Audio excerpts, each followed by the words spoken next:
अस्सलाम वालेकुम, welcome to my channel नॉवलिस्टिक।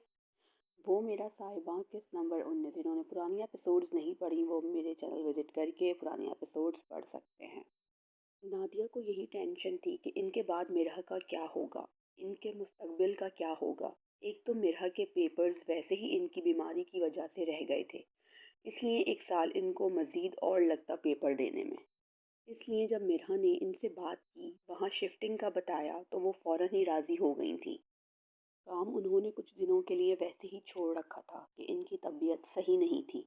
इसलिए उन्होंने सोचा था कि वो आज वहाँ फाइनल बात कर लेंगी और फिर वहाँ पर शिफ्ट हो जाएंगी। और जब मिरहा ने इनको बताया कि निदा वहाँ पे सारी बात कर लेगी, सारा इंतज़ाम हो जाएगा, तो वो और भी खुश हो गई। अपनी माँ को राज़ी देखकर इसने सुकून का सांस लिया था कि वो जो काम मुश्किल समझ रही थी वो आसानी से हो गया था। नादिया ने कोठे पे साफ कह दिया था कि वो मज़ीद काम यहाँ पे नहीं करेंगी, वो यहाँ से कहीं और शिफ्ट हो रही हैं। इतने सालों का काम करने का नतीजा ये हुआ था कि कोठे में जो एक दो औरतें थीं वो नादिया की खैर ख्वाह थी, इसलिए वो आसानी से राज़ी हो गई थी।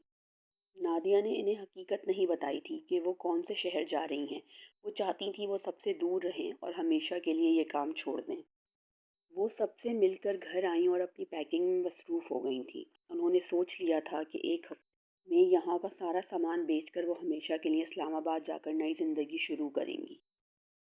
मिरहा और नादिया इस्लामाबाद शिफ्ट हो गई थी। इनके घर का मसला भी हल हो गया था और जॉब का मसला भी हल हो गया था। हसन ने अपने एक दोस्त का घर इनको दिलवा दिया था। हसन का दोस्त और इसकी फैमिली चूँकि बाहर रहते थे, इसलिए उन्होंने अपना घर हसन को दिया था कि वो जब तक चाहे रह सकते हैं, कभी कोई मसला नहीं था। और जॉब के लिए एनजीओ में बात की हुई थी और उन्होंने वहाँ पे जाना शुरू कर दिया था। अब वो पूरी तरह मुतमईन और मिरहा से ज़्यादा तो खुश था ही नहीं, क्योंकि इसको अब हॉस्टल में नहीं रहना पड़ता था। इसने अपनी पढ़ाई जारी रखी थी। इन सब चीज़ों में तकरीबन एक हफ़्ता लग गया था। मीरा ने यही सोचा था कि जब वो पढ़ाई मुकम्मल कर लेगी, अच्छी जॉब देख लेगी, तो दूसरा घर देख लेगी और निदा के सारे एहसान चुका देगी। इसे क्या पता था कि किस्मत ने इसके लिए आगे क्या सोच रखा है। तकरीबन एक महीने के बाद निदा की शादी की तारीख रख दी गई थी। दोनों घरों में शादी की तैयारियां शुरू हो चुकी थीं। वैसे तो निदा का घर फैसलाबाद में था, लेकिन चूंकि निदा का ससुराल इस्लामाबाद में था, लड़का कराची में जॉब करता था। निदा ने शादी होके कराची चले जाना था, लेकिन शादी वगैरह सब इस्लामाबाद से होनी थी और निदा के सारे रिश्तेदार भी इस्लामाबाद में रहते थे। बारात और वलीमा एक ही फंक्शन था और मेहंदी दोनों की कंबाइन होनी थी। इसलिए यही तय हुआ कि निदा के घर वाले भी इस्लामाबाद आएंगे और सारे फंक्शन शादी के वहीं से होंगे। हसन की अम्मी ने भी कह दिया था कि वो मेहंदी का फंक्शन इनके घर पे कर सकती हैं। इनका घर काफ़ी बड़ा था और सारे रिश्तेदार वगैरह जो भी रहना चाहें वो भी आगे रह सकते थे।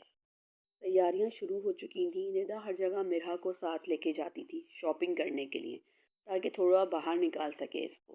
मिरहा ने भी निदा की शादी के लिए शॉपिंग करनी थी। इस बहाने वो भी अपने कपड़े वगैरह। इन पूरी तैयारियों के दौरान हसन बिल्कुल भी मंजर आम पर नहीं आया था। इसने निदा से कोई बात की थी ना मिरहा से, क्योंकि इसने सोच लिया था कि अब वो डायरेक्ट मिरहा से निदा की मेहंदी के फंक्शन में मिलेगा। अगली किस्त जल्द।